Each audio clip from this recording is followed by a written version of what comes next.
National crime records ബ്യൂറോയുടെ കണക്കുകൾ പ്രകാരം കഴിഞ്ഞ 10 വർഷത്തിനിടയിൽ വിദ്യാർത്ഥികൾക്കിടയിലെ ആത്മഹത്യാ നിരക്കിൽ 70% വർധനമാണ് സംഭവിച്ചിരിക്കുന്നത്.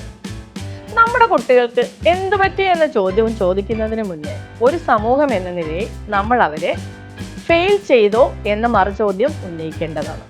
പഠന സംബന്ധമായ അധിക സമ്മർദ്ദം, രക്ഷകർത്താക്കൾ വെച്ച് പുലർത്തുന്ന അമിത പ്രതീക്ഷകൾ, വ്യക്തിബന്ധങ്ങൾ മൂലമുണ്ടാകുന്ന പ്രശ്നങ്ങൾ ഒക്കെയും കുട്ടികളുടെ മാനസിക നില തെറ്റിക്കുന്നുണ്ട്.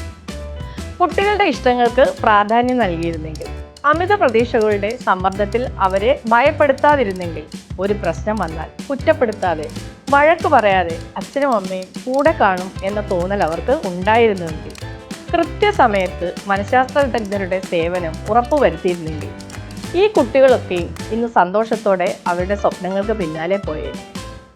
രക്ഷകർത്താക്കൾ, അധ്യാപകർ, സുഹൃത്തുക്കൾ, ബന്ധുക്കൾ എന്ന നിലയിലൊക്കെ കുട്ടികളുടെ മാനസികാരോഗ്യം നമ്മുടെ കൂടെ ഉത്തരവാദിത്തമാണ്.